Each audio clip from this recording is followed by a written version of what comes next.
Rascal here. And Mama, welcome to our podcast. With Voltron Legendary Defender ending its journey last year, we're going to give a proper farewell to this amazing show and how much it's impacted us along with the rest of the world.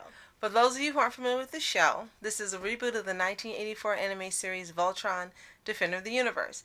This version follows 5 rookie pilots who stumble upon a blue lion hidden on Earth.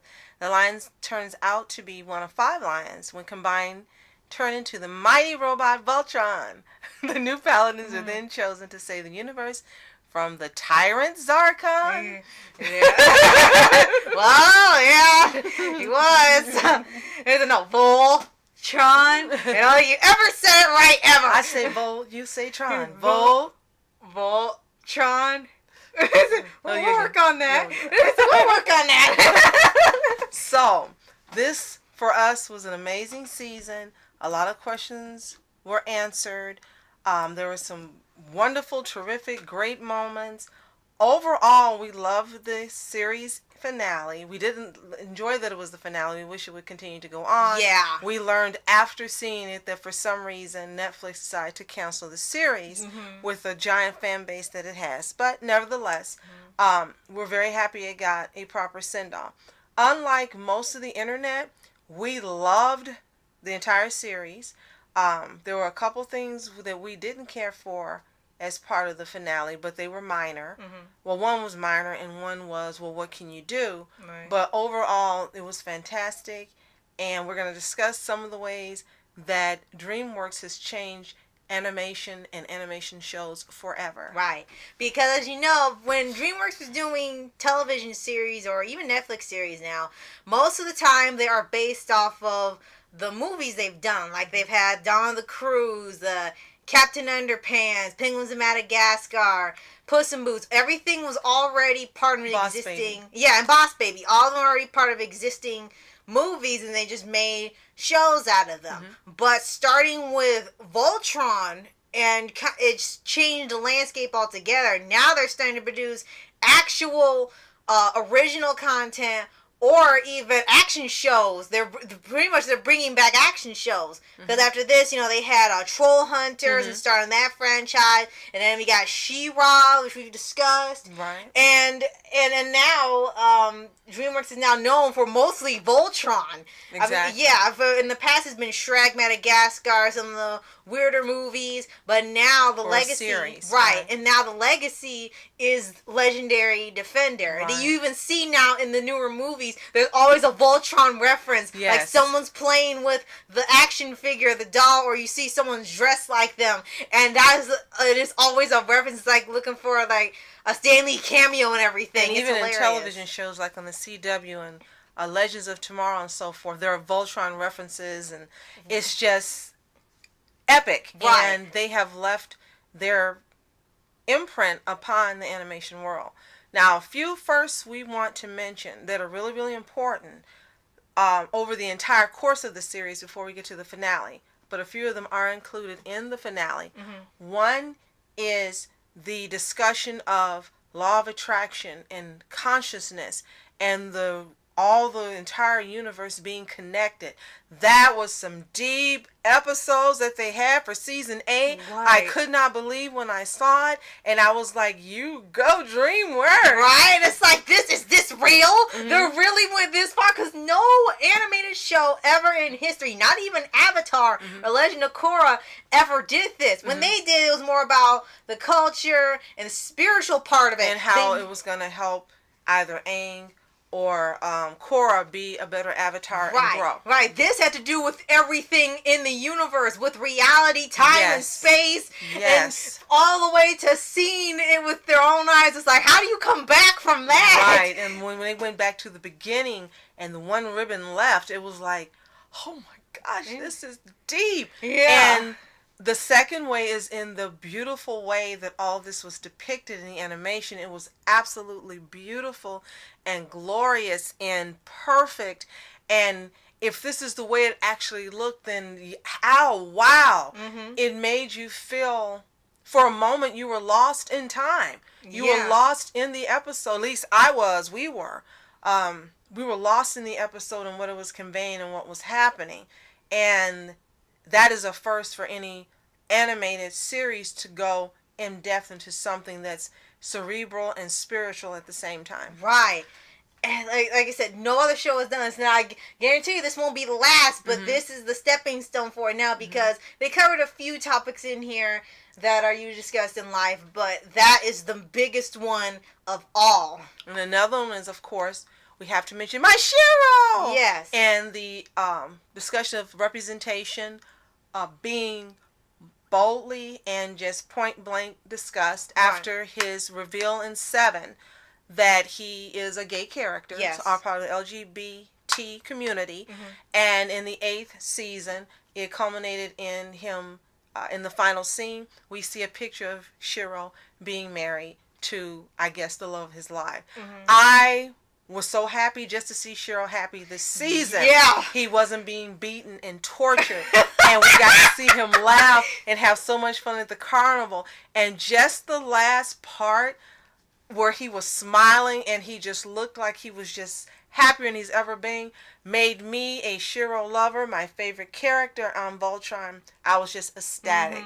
And that was a first, not only in letting you know this is a gay character, but actually the characters, the ending, marriage, and the actual screen kiss. Right. So, again, there's many firsts, but these are the ones we really want to mention because they occurred in season 8. Right. But if you're familiar with Voltron, you know of the many firsts in animation that DreamWorks has set forth, like The Man on the Moon. And again, it's going to be the inspiration or just out and out copied or borrowed from seeing now it already until eternity. Right. It's gonna be the way it is. Right. And I think it's gonna be a heck of a long time before we see another Voltron series, because here it started out, remember when we first saw it, it was kind of novice. We just knew, like, oh, it's a Voltron reboot. Oh, I remember that show. Never heard, well, I had heard of Voltron, but they made one in 2011 and it was terrible. And then I had watched Voltron originally in '84,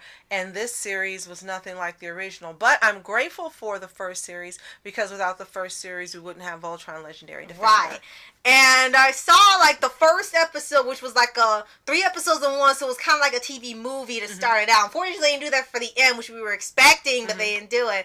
And it turned out to be really good. I could tell it was already Legend of Korra animation, watching it, like, oh, okay, I could see references to the other shows in it. Like, okay, it's pretty good. And then I showed it to Mama, and then we just started binge watching and kept watching.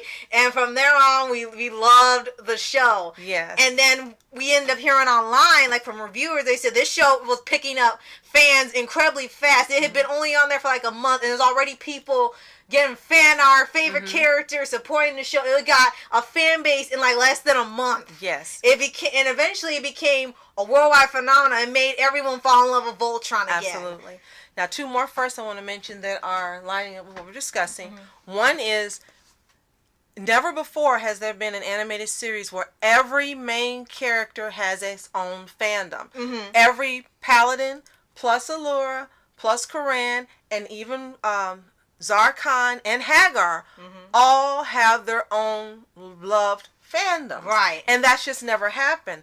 And a second is that every single character on the show, whether it's a major character, secondary character, or even guest characters, they're so well fleshed out, so well developed. You feel that just in the way it's written, in the lines delivered, in the plot, even though you've seen them maybe once or twice, you feel that you know who these characters are. And it's just a testament to the brilliance of the writing for this series. It's absolutely brilliant. Yes. Yes, there are things that we probably would have liked to seen done different, but for us, it's nothing so major, whereas we don't love this show, we don't love the cast, we don't love the crew, we don't love the voice actors, and that we don't love DreamWorks. We love them all, and we are truly very eternally grateful that you stepped out, were bold enough to take a chance on rebooting this series and making this gift to the world. Voltron Legendary Defender is a gift, and its voice actors are little pockets of sunshine and happiness and brilliant acting. And we love you, Josh Keaton, Stephen Young, Betsy McCloud, Jeremy Shaw, Tyler Labine, and Kimberly Brooks, Neil Kaplan, AJ LaCalcio, Cree Summer, and everyone. We love you all. Thank you so much. Now that I've done my fangirling and gushing, let's continue. Also, the introduction of Lothar also changed the view of the villain. Absolutely. The first two incarnations, he was... you knew he was evil automatically. 80s, he was a creep. But in 2011, he was just like annoying, but still a threat. And in this one, you weren't sure what he was. Right, he just came out the way he was introduced. And he was cool. Who is this little fellow? Yes, it was like, you liked him. You knew you weren't supposed to, but you couldn't help it. I was like, Rascal, what? I don't know. I like Lothar. She said, what? I like Lothar. I think he's supposed to be bad, I think. But yeah, it's kind of like with variants. Like, you're not supposed to like these people, but maybe you shouldn't have made them so likable in the first place. You wouldn't have that problem. But it was probably a part of the plot because he was put in this wonderful depiction, and then in the season 7, he showed the side that had been actually formed by the mistreatment of his parents. Right. And then in season 8, unfortunately, he dies. Yeah. And was like, there's a lot of hashtags online where they feel Lothar didn't get the treatment he deserved. On that point, I would like to say I would have loved to have seen a redemption arc for him. That would have been great. Because he was such a terrific character. But the way they chose to end it, it was tasteful. But I really would have liked to have seen a redemption arc for Lothar. Right. Absolutely. Few more things I want to bring up. One thing would be they had some filler episodes in just about every season. Like we did with Avatar, and the original Avatar had a couple episodes where it didn't have to be plot. They would like take a break, or they would go help a town or something. Be like little breaks in between, like the Ember Island players. Voltron had quite a few filler episodes, and no matter how you view it, they are hilarious. Yes. Like they had Space Mall was the very first one. That was one of my favorite episodes ever. And they followed up this season with the return to another mall on Earth. Right. That's reminiscent of Space Mall. Right. So I guess Earth Mall, and then they had the Voltron show, which was you introduced us to Lance pole dancing. All right, please stop it. And it was really silly, and you kind of remember Shiro wasn't involved in some of the filler ones, so they actually had him in here, and he was kind of like, what is this? And they had this sort of weird take on the audience where they think this is how we view the characters when they were all wrong. Right. But still, it was super fun. It was like they were going to Comic-Con on themselves. Right. And then they had Monsters and Mana, which was incredibly hilarious. Season 7. Right. And with Shiro can't think of anything but being a paladin. Well, no. I want to be a paladin. Clones Shiro. Oh, that's all he could think of was, I want to be a paladin. Well, he has his body, so technically, in his memory, he was involved in that. So it's like, so you tell me, Shiro, that I want to be a paladin again. You were already a paladin. Please be something else. And then the mall episode. What is the name of that episode this season? Oh, it actually was part of the first episode of season 7. It was called Launch. No, I mean in season 8 where they went to the mall again. What's the name of that episode for this season? Oh, it was the Earth Mall. Yeah, it was launch date was like the side plot to a bigger one. Right. And then the one where it was supposed to be half filler was Clear Day. Okay. Because remember they kind of messed up last time. Right. And then that was super fun because Shiro finally got to have some fun. Yes. And he had an arm wrestling championship. Like he's still champion. And he was smiling and he was happy. You're like, oh my gosh, this is a miracle. Which is like, it made my heart so happy. Right. Now, we're going to get to a couple things that we were not happy about for this season in any of the series. The first one we have to mention is glaringly obvious, Allura being taken off, and we're not sure if she died or if she just was transfigured somewhat. Right, she transcended to another dimension, or she actually died. But the way it made it look is she died. Yeah, because they said all of them sacrificed themselves to restore all the realities. Right. But considering the little bit of tease at the end, it could mean that maybe she is still out there somewhere. And I really hope so. And here's the great thing about Allura, I want to mention quickly. When we first saw Allura, we weren't too happy about the character because she was arrogant and hoity-toity. And then as she went along, she started showing herself more capable, like when she and Cheryl went to the Gawler ship to try to get, what did they need from the Gawler ship when they first went? When she became Gawler, Oh, yeah, they needed what they were assembling, whether they getting the quintessence from. Right, Yeah. okay. So then she showed herself that she was willing to go out and take a risk. And then as the seasons went by, she did more and more. When she became the Blue Lion and she excelled at everything and she was willing to go out and risk her life all the time, then you really, really, really, really began to really just like Allura. But for me, when she snatched off her little tiara and she took that stone out to save Cheryl's life, I was like, I love Allura! I love you! And she had really funny parts too. And, yes. Because it's like, do Earthlings ever stop complaining? Well, you don't stop complaining, so. But yeah, she became a beloved character by the end of this series, and to see her go off like that, we were not happy. We were like, what, are you kidding? And we were not happy about it. But that's the way DreamWorks chose to end it. And as you said, Rascal, we're hoping that it's going to be a return and that they find her. And it said right now they are considering it a spinoff, because the original show did have a spinoff. Lion Voltron protected Eris or Altea, whichever the planet is, and then Vehicle Voltron protected Earth because there were new threats. And the show ended, and people saying it looks like there's nothing else because the lions leave, and you see them waiting to return. So people have been speculating that Vehicle Voltron, you see it being built. Right. So maybe in this next series, they're going to have maybe something new is attacking Earth personally, and then maybe they'll either have Vehicle Voltron protect the Earth since the Paladins have retired, or have both of them at the same time, and this could lead to lots of things, or even a Voltron cinematic universe. That would be awesome. There could be a sequel. There could be like backstories of all the Paladins before they got there. They said there's so many things they want to do, or about the Gawler. There's a lot of things they're considering. But since a lot of them have gone to move other things right now, like with the Spider-Verse movie, they're gonna. And Stephen Young in his first movie that has really taken off, an independent movie that's fantastic. Right. Yes. And we learned that he only has 70 episode commitment. So before they could even ask if they could do another season or go beyond that limit, Netflix said no. So that could be why some things ended a little oddly or rushed. Right. Okay, a couple more things I want to mention about the season 8 finale. Lancey Lance, as Jeremy Machado calls him, and the little the Altean marks. The Altean marks, or I say like star marks, that she left for him. I told Rascal, I said she marked her man before she left. So, they glowed when the lions glowed, and we're wondering how they affect Lance. What, do they give him any powers? Right. Is that like a hint about Laura still being around? Is she like what Cheryl was in some type of field, since they used their energy to bring back everything? Or is she somewhere else? And maybe the next series or something can focus on finding her or something? Yeah. So, and then also the two elephants in the room, we might as well get it out.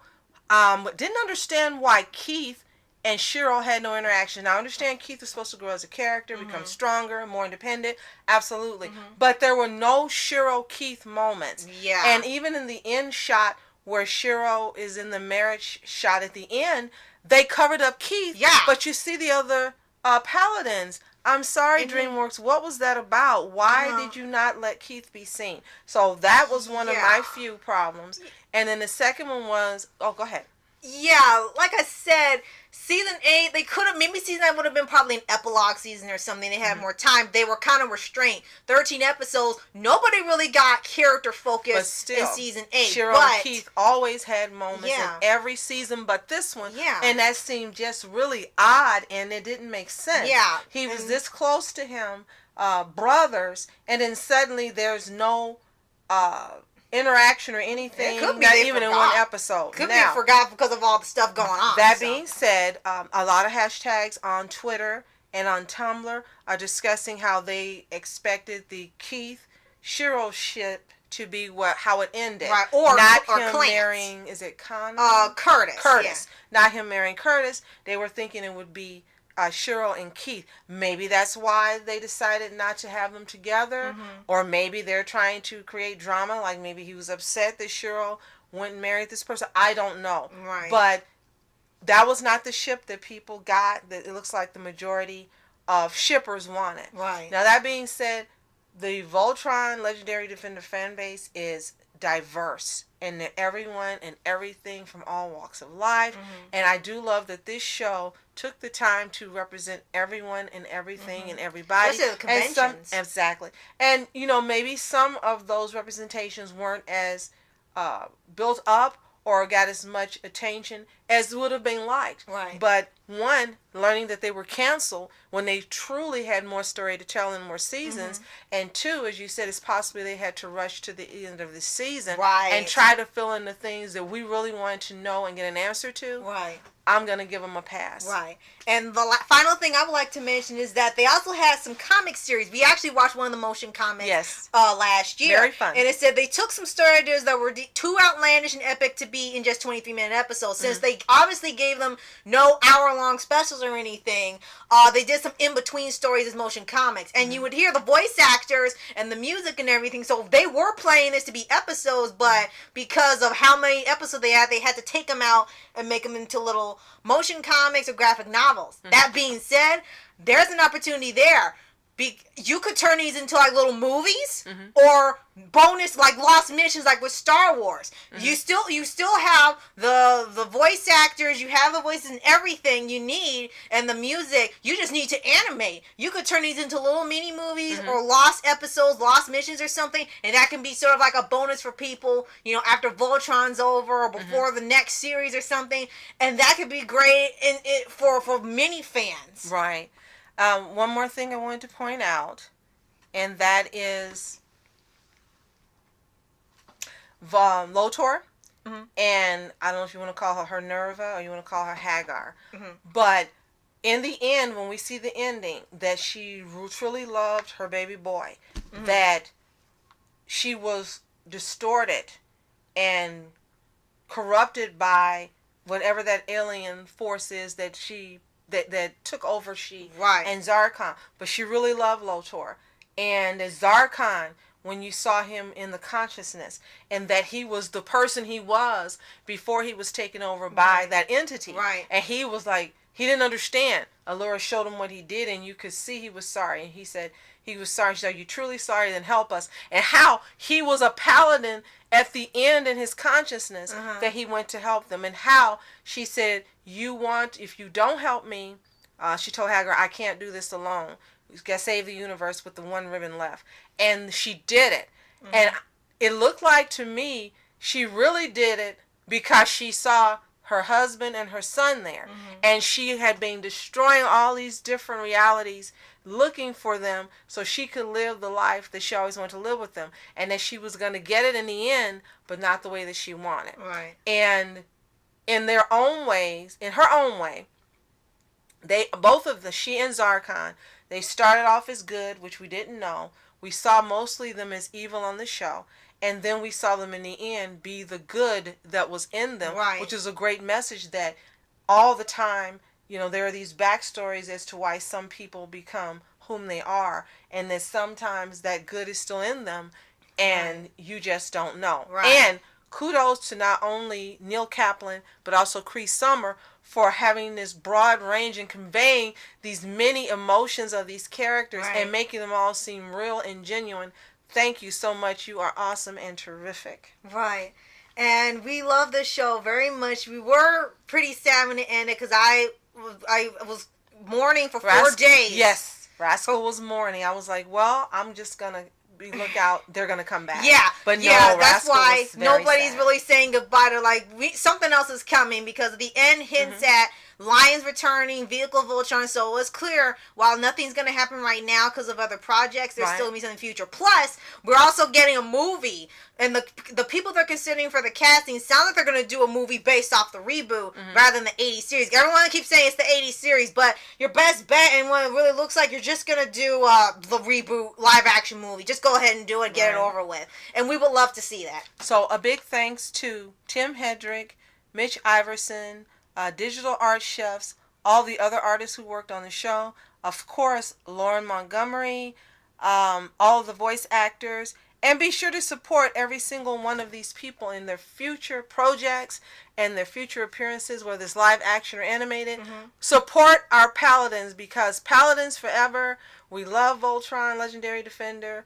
And just let them know that no matter where they go and what they do, including Tyler Labine on the show New Amsterdam that airs on NBC on Tuesday nights. Yes. Be sure to support Tyler, Dr. Hunk. Yes. Support all of them in their endeavors so they know just how much we love them. Once again, to the entire DreamWorks company, cast. And Studio Mirror. Thank you. And Studio Mirror, thank you. Thank you so much from the bottom of our hearts. We love you, and we'll support anything and everything you do. Yes. So, thank you for watching. If you've seen Voltron Legendary Defender from the beginning to the end, or even just watch some episodes, or if you have a strong opinion on how you feel about the season finale, let us know in the comments below. Right. And if you haven't seen the show yet, go do it right now as soon as you finish this podcast. And buy the DVD so they know how much we want this show brought back. Right. So, thank you all so much for watching and sharing the love of Voltron. I'm Oscar Entertainments. I'm Mom Entertainments. Have a toontastic day. Peace and Defenders of the Universe. We like that. Yeah.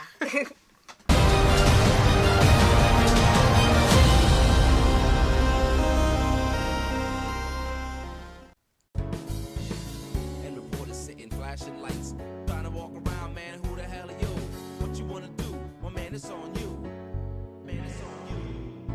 Met her in my dreams, she was my queen. A castle in the mountaintops, rivers and streams. Plucking sunlight from the sky in my pocket. Give it to you later on in the form of a locket.